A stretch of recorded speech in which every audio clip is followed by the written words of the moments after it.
किसान भाइयों नमस्कार। किसान भाइयों, क्या आप जानते हैं कि हमारे इस कार्यक्रम कृषि दर्शन का मूल उद्देश्य क्या है? जी, क्या कहा आपने?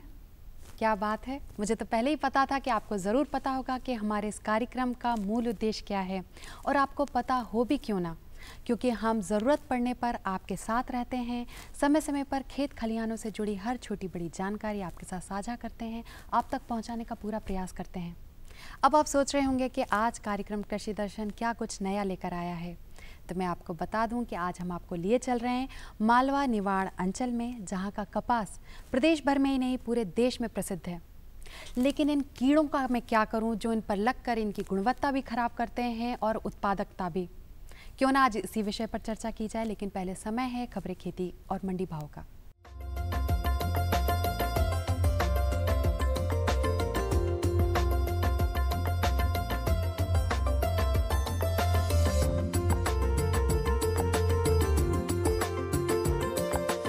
नमस्कार किसान भाइयों, खबरें खेती में आपका स्वागत है। आइए नजर डालते हैं आज की खास खबरों पर। ब्रिक्स देश करें दलहन का उत्पादन, रबी फसलों की बीज दरें तैयार, किसानों को निःशुल्क मिलेगी खसरे की नकल, मसूर का भरपूर उत्पादन और मुनाफेदार अजवाइन। ब्रिक्स देशों के कृषि मंत्रियों के सम्मेलन में सतत कृषि के लिए मॉडल विकसित और साझा करने के लिए मंच स्थापित करने पर सहमति हो गई है। यह मंच वर्चुअल सुविधा प्रदान करेगा और इसका उद्देश्य खाद्य सुरक्षा को प्रोत्साहित करना, सतत रूप से कृषि विकास करना तथा सदस्यों के सहयोग से गरीबी उपशमन करना है। देश में ब्रिक्स देशों के कृषि मंत्रियों की बैठक की अध्यक्षता केंद्रीय कृषि और किसान कल्याण मंत्री श्री राधा मोहन सिंह ने की। श्री सिंह ने कहा है कि ब्रिक्स देश दलहन का उत्पादन करें, जिससे भारत में दलहन की कमी को पूरा किया जा सके। मध्य प्रदेश शासन ने रबी 2016-17 के लिए बीजों की दर निर्धारित कर दी है। किसानों को बीजों की सकल विक्रय दर के साथ विभिन्न योजनाओं के तहत अनुदान भी दिया जाएगा। यह निर्णय कृषि उत्पादन आयुक्त की अध्यक्षता में आयोजित प्रमाणित रबी बीज विक्रय दर निर्धारण समिति की बैठक में लिया गया। बैठक में निर्णय लिया गया कि इस वर्ष 2016-17 में राष्ट्रीय खाद्य सुरक्षा मिशन, राष्ट्रीय कृषि विकास योजना एवं national mission on oil seed एवं ऑयल पाम योजना से वितरण अनुदान दे होगा, जो अलग अलग फसल किस्मों पर अलग अलग होगा। किसानों को गेहूं की ऊंची किस्म 10 वर्ष तक अवधि की 3,870 रुपये प्रति क्विंटल मिलेगी। इसमें 1,000 रुपये अनुदान शामिल होगा। इसी प्रकार गेहूं की ऊंची किस्म 10 वर्ष से अधिक अवधि की 3,820 रुपये प्रति क्विंटल मिलेगी। इसमें 1,000 रुपये अनुदान दिया जाएगा। मध्य प्रदेश के लगभग 1 करोड़ 60 लाख किसानों को हर साल खसरे की नकल निःशुल्क दी जाएगी। राजस्व मंत्री श्री उमाशंकर गुप्ता ने अधिकारियों के साथ योजना के क्रियान्वयन के संबंध में चर्चा की। राजस्व मंत्री ने कहा है कि किसी भी तहसील में किसानों से निर्धारित शुल्क 30 रुपये से अधिक लेने वाले कर्मचारियों के विरुद्ध सख्त कार्रवाई की जाएगी। उन्होंने कहा कि एक पेज में कम से कम 4 खसरे की नकल दी जाएगी। इसके लिए निर्धारित शुल्क 30 रुपये है। राजस्व मंत्री ने कहा है कि 1 नवंबर से किसानों को स्मार्ट कार्ड वितरित किए जाएंगे। स्मार्ट कार्ड में किसानों की जमीन संबंधी सभी जानकारियां उपलब्ध रहेंगी। मसूर सभी तरह की भूमि में उगाई जा सकती है, लेकिन दोमट और भारी भूमि उपयुक्त मानी जाती है। खेत की 3 से 4 जुताई करें तथा पाटा चलाएं, जिसमें नमी संरक्षित की जा सके। मसूर का बीज 16 से 18 किलो प्रति एकड़ पर्याप्त होता है। बीज को प्रारंभिक अवस्था में फफूंद जनित रोगों से बचाने के लिए बुआई के पूर्व थायरम या कार्बेंडाइजम की 3 ग्राम मात्रा से प्रति किलो बीज उपचारित करें। मसूर की उन्नत किस्में जवाहर 1-3, L 4076, K 75, मल्लिका, IPL 81 लगाई जा सकती है। अजवाइन औषधि फसल की है, प्रायः हर घर में इसका उपयोग होता है। अजवाइन का क्षेत्र मालवा में ज़्यादा है। मध्य प्रदेश में अच्छी तरह से पैदा की जा सकती है। अजवाइन लगाने के लिए खेत की तैयारी बहुत अच्छी तरह से करें ताकि अंकुरण प्रभावी ढंग से हो सके। बुआई नवंबर तक की जा सकती है। किसान भाई ध्यान रखें कि बीज की मात्रा 2 से 3 किलो प्रति हेक्टेयर की दर से देने की वैज्ञानिक अनुशंसा करते हैं। तो किसान भाइयों, आप देखिए मंडी भाव और मुझे दीजिए आज्ञा। नमस्कार।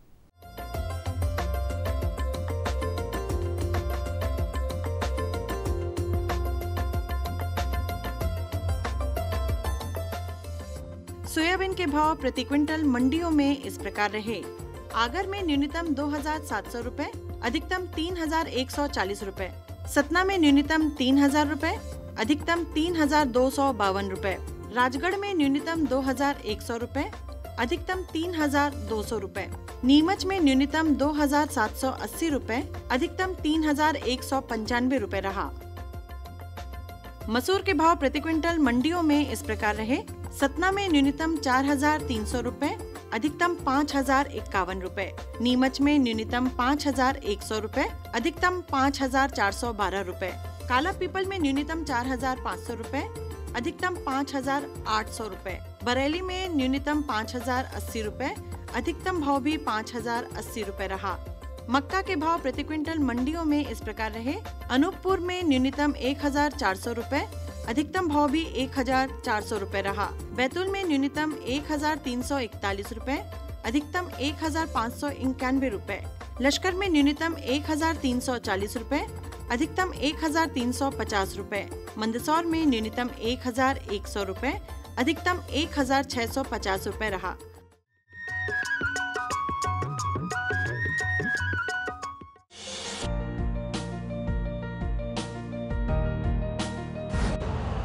यूरिया का स्वदेशी उत्पादन 70 लाख टन बढ़ाने के लिए 6 उर्वरक संयंत्रों का उद्धार किया जा रहा है। FCIL के गोरखपुर, सिंदरी, तलचर और रामागुंडम संयंत्र, HFCL की बरौनी इकाई और BVFCL की नामरू फोर्थ। सोने पर सुहागा ये है कि देश में अब बनेगा सिर्फ नीम लेपित यूरिया, क्योंकि इससे होगा किसानों का फायदा ही फायदा। अनाज का उत्पादन 10% तक बढ़ेगा। बढ़ेगी 10 से 15% नाइट्रोजन क्षमता।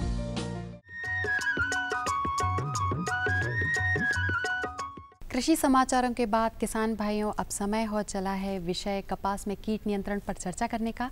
और इसमें सबसे अच्छी बात है कि हमारे साथ विशेषज्ञ प्रोफेसर सतीश परसाई जी कृषि महाविद्यालय खंडवा से जुड़ चुके हैं इस विषय पर बहुत सारी जानकारियाँ आपके साथ हमारे साथ साझा करने के लिए। तो प्रोफेसर सतीश जी, आपका बहुत बहुत इस कार्यक्रम में स्वागत है। किसान भाइयों, आपको राम राम हो गई है। और सतीश जी, जैसे हमने बात की, हम सभी को पता है कि हमारे प्रदेश के इस अंचल में, मतलब माड़वा निवाल अंचल में कपास बहुतायत से बोया जाता है, लेकिन बस समस्या वही है कीड़ों की। जी हाँ जी। तो आज मैं सबसे पहले आपसे जानना चाहूंगी, आखिर अभी तो कपास की क्या स्थिति है खेतों में? कपास की जो स्थिति का प्रश्न है, कपास 2 तरह का कपास इस समय खेतों में दिखाई दे रहा है। एक कपास जो गर्मी के मौसम में लगा दिया गया है किसान भाइयों के द्वारा मई माह में, वो लगभग 5 माह की अवस्था जो है उसका हो चुका है या हो रहा है। और दूसरा कपास जो है वो मानसून की तेज वर्षा के बाद लगाया है, तो वो बढ़वार की स्थिति में है। और गर्मी का कपास जो है वो फलन उसमें बाहर आने लगी है। अच्छा जी। फूलपुड़ी और घेंटों का निर्माण होने लगा है। तो इस प्रकार की स्थिति कपास की खेतों में इस समय दिखाई दे रही है जी। तो मतलब अभी चुनाई की अवस्था भी है, दूसरी चुनाई की भी अवस्था है, हर प्रकार, लेकिन बस वही परेशानी है। तो अभी इस समय कौन कौन से कीड़ों का उस पर अटैक हो सकता है, या कौन कौन से कीड़े हैं जो इसमें लगकर फसल खराब कर सकते हैं? हाँ, इसकी फसल में जहाँ तक मैं किसान भाइयों को पहले तो ये बताना चाहूँगा कि सारे किसान इस समय लगभग प्रदेश में एक समान रूप से बीटी कपास का उत्पादन ले रहे हैं। तो बीटी कपास में जो कीट समस्याएं आ रही हैं, हाँ जी, वो एक ही तरह की कीट समस्याएं इसकी फसल में आती हैं, और वो हैं रस चूसने वाले कीड़ों की समस्या। अच्छा जी। हाँ, इसके अलावा हालांकि घेंटों को नुकसान पहुंचाने वाली इल्लियां जो हैं वो भी कपास का एक प्रमुख शत्रु रही हैं, लेकिन बीटी कपास के आगमन के साथ ये जो घेंटों को नुकसान पहुंचाने वाली अलग अलग प्रकार की जो इल्लियां हैं उनका प्रकोप जो है इस बीटी में नहीं हो रहा है, क्योंकि बीटी के पौधे में उनके लिए प्रतिरोधकता डाली गई है। अच्छा। लेकिन पिछले वर्ष हमने गुलाबी इल्ली का प्रकोप जो है कुछ क्षेत्रों में मध्य प्रदेश के देखा था, विशेषकर जो अंतिम चुनाई जो किसान भाइयों ने ली थी उस अवस्था में गुलाबी इल्ली जो है बीटी की फसल में भी पिछले साल दिखाई दी। तो महत्वपूर्ण समस्या जो है वो है रस चूसक कीटों की। कपास के पौधों में कीट ऐसे लगते ही हैं। जी। तो पहले से क्या सावधानी हम बरत सकते हैं कि ऐसी स्थिति ही ना बने? पहले से जो सावधानी का प्रश्न है, बहुत महत्वपूर्ण आपने बात पूछी। पहले से सावधानी के लिए किसान भाई सबसे पहली चीज तो कीटनाशक दवा से उपचारित करके बीज लगाएं। सामान्य रूप से बीटी लगा रहे हैं, जैसा मैं पहले ही बता चुका हूँ। बीटी का बीज जो है रस चूसक कीटों की दवा से उपचारित रहता है। उपचारित प्रतिरोधक क्षमता पहले ही उसमें पहले से है। तो एक लंबी अवधि जो है उसमें ये रस चूसने वाले कीड़े जो हैं उसके पौधे पर नहीं आते हैं। हाँ जी। इसके बाद में किसान भाई दूसरी सावधानी ये रख सकते हैं कि चिपचिपे प्रपंच खेत में लगाएं। अच्छा। चिपचिपे प्रपंच जो नाम है वो सुनकर के निश्चित रूप से कीड़ों को आकर्षित करेगा, किसानों के मन में जिज्ञासा आएगी कि ये कैसा प्रपंच है।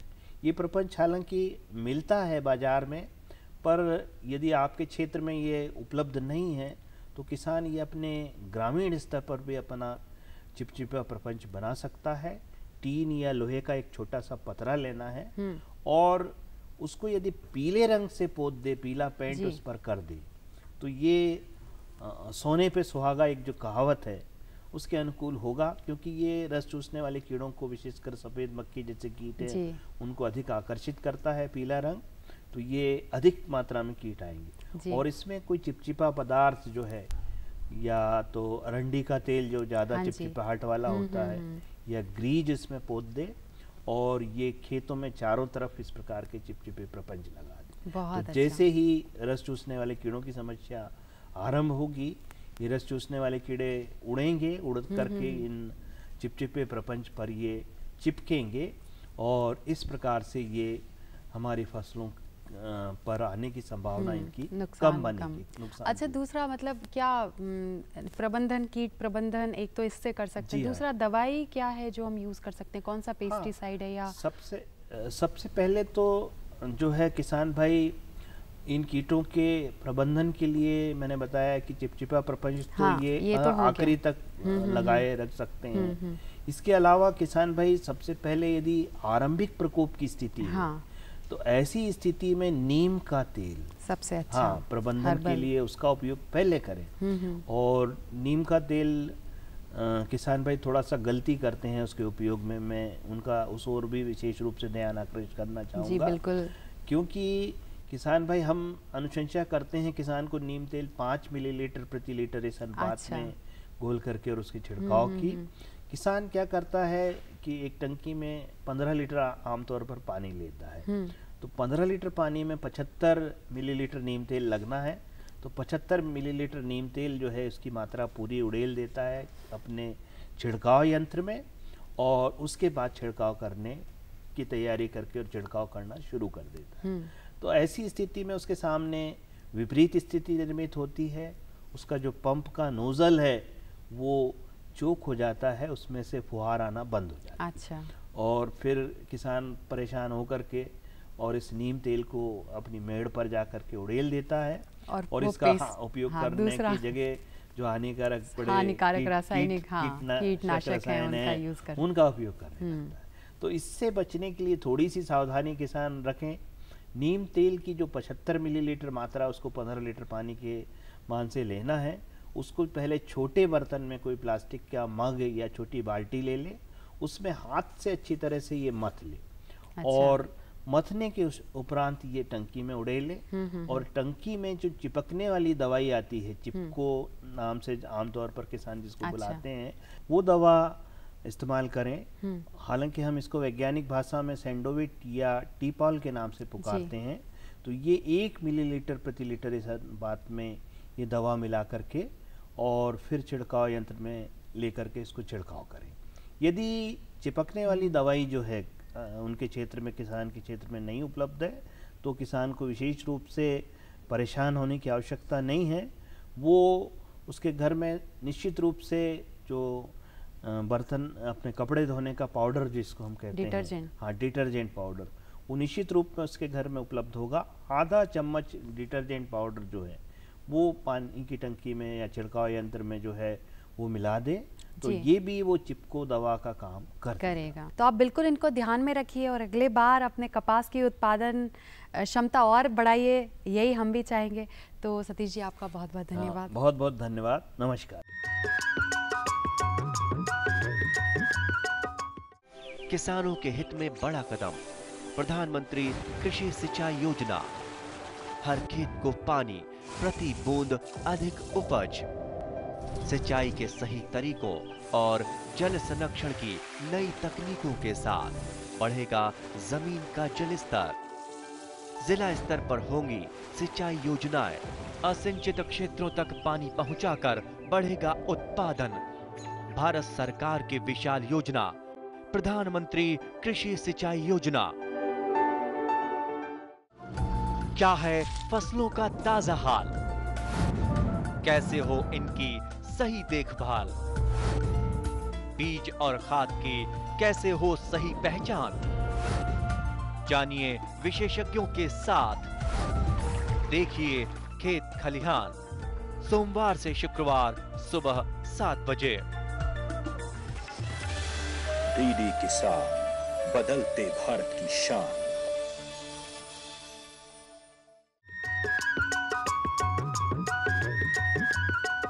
तो किसान भाइयों, आपके चेहरे की मुस्कान बता रही है कि जैसे आपको खजाना हाथ लग गया, इतनी अच्छी जानकारियाँ आपको मिली हैं। तो देर किस बात की है, बिल्कुल कीट नियंत्रण आप अभी से शुरू कर सकते हैं।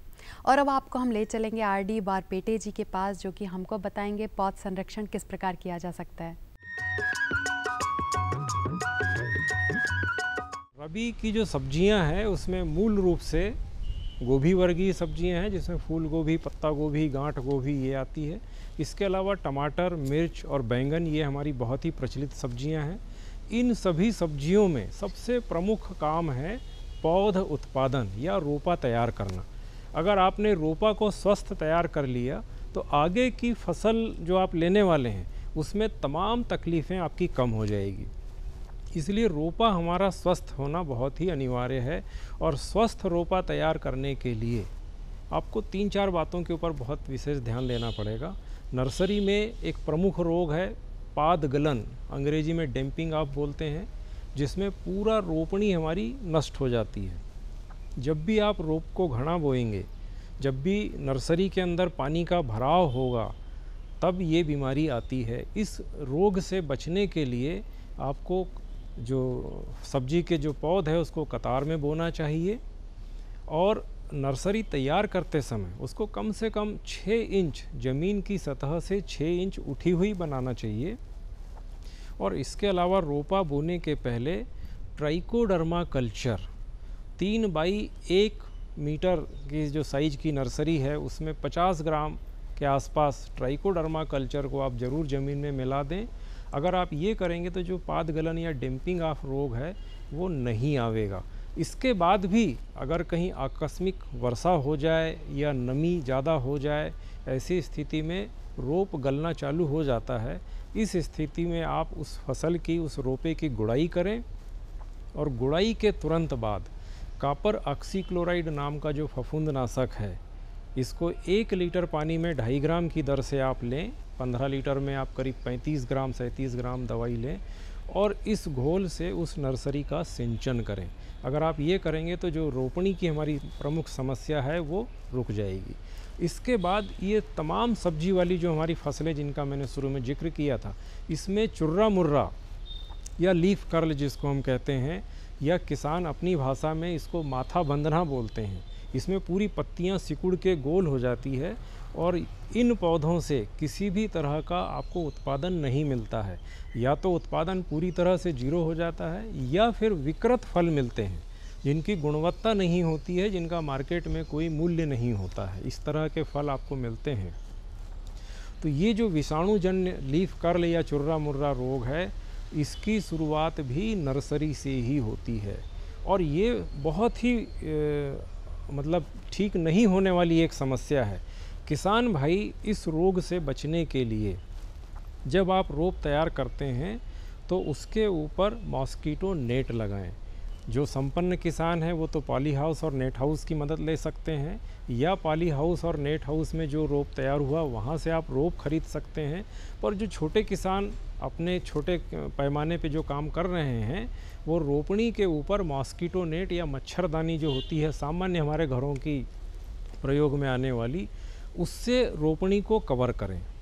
तो जो आरंभिक अवस्था में जो 20-25 दिन का आपका रोप है वो रस चूसक कीटों से बचेगा और यही रस चूसक कीट रोपणी में विषाणु रोग के वाहक है, जिससे आगे चल के चुर्रा मुर्रा या लीफ कर्ल नाम की बीमारी आती है।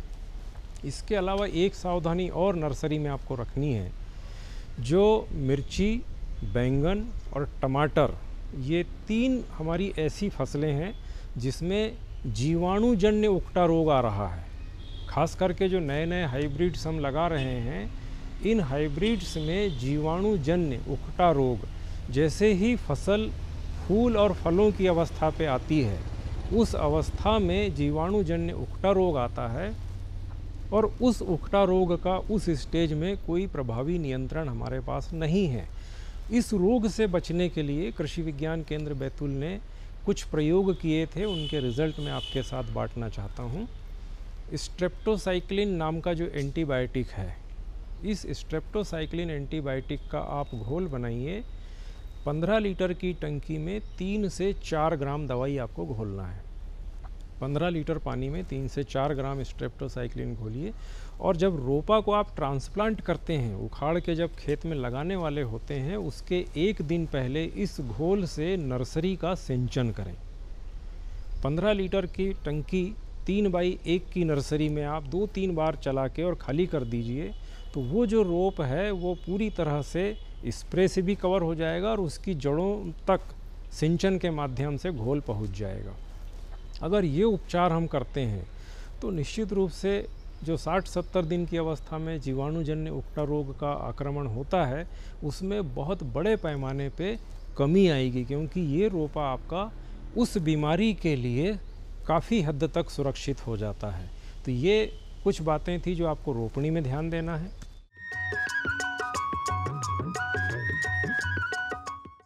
ये बदलाव क्या है? बदलाव से हुआ क्या है? भैया ये बड़े काम की चीज है। जब जब बदलाव आया है, अपने संग खुशहाली लाया है। इंसान की सोच में अगर बदलाव आ जाए तो सब कुछ मुमकिन है, सब कुछ संभव है। अब ये बदलाव फिर आ रहा है और इस बार ये देश के हर हिस्से की सूरत को बदल के रहेगा। हर सूरत की मुस्कान में वो आपको दिखाई देगा, क्योंकि जब जब बदलाव आया है वो अपने साथ खुशहाली लाया है। तो चलिए एक नई शुरुआत करते हैं, कुछ बदलाव करते हैं। दूरदर्शन किसान, एक नया चैनल जहां बातें होंगी बदलाव की और आपके कल की बेहतर शुरुआत की। छेड़ो बातें बदलाव की। कैसे पाएं अच्छी पैदावार? खाली पड़े हैं खेत, उस समय हम नमूने, मिट्टी के नमूने लेते हैं। कैसे रखें पशुओं का ख्याल? पशु बीमा बहुत जरूरी चीज है। कौन सी तकनीक रहेगी बेहतर? एक कॉल पर मिलेगी पूरी जानकारी। ये साहिवाल गाय कितना दूध दे देती है? देखिए हेलो किसान, सोमवार से शुक्रवार शाम 6 बजे। डीडी किसान, बदलते भारत की शान। मुद्दा किसान का। भारत में मौसम और मॉनसून मिलकर किसानों की तकदीर लिखते हैं। विषय संवाद का। कैपेसिटी नहीं है उसकी इतनी। मंथन विचारों का। किसी को खाता खोलने से मना नहीं किया जाता। देखिए वाद संवाद सोमवार से बुधवार शाम 7:30 पर। डीडी किसान, बदलते भारत की शान।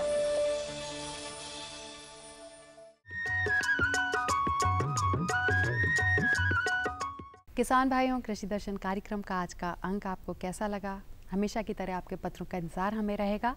पत्र व्यवहार के लिए हमारा पता है कार्यक्रम कृषि दर्शन, द्वारा निदेशक, कमरा नंबर 4, दूरदर्शन केंद्र, श्यामला हिल्स, भोपाल। पिन कोड है 462013। आप हमें मेल द्वारा भी सूचित कर सकते हैं, मेल द्वारा भी अपने सुझाव दे सकते हैं। हमारा ईमेल आईडी है krishidharshanbhopalmp@gmail.com। साथ ही आप हमारे कार्यक्रम को यूट्यूब पर भी देख सकते हैं। किसान भाइयों, जैसा कि पता है कि दिवाली का त्यौहार आने को ही है और दिवाली के त्यौहार की शुरुआत होती है खेत खलिहानों से। बिल्कुल सही बात है, खेत खलिहान, लिपाई पुताई, मतलब शुरुआत होती है आपसे। तो आपका ज़्यादा समय नहीं लूँगी, आप भी इन्हीं तैयारियों में लगे होंगे। मैं कुछ नई जानकारियों के साथ फिर हाजिर होंगी, तब तक के लिए नमस्कार।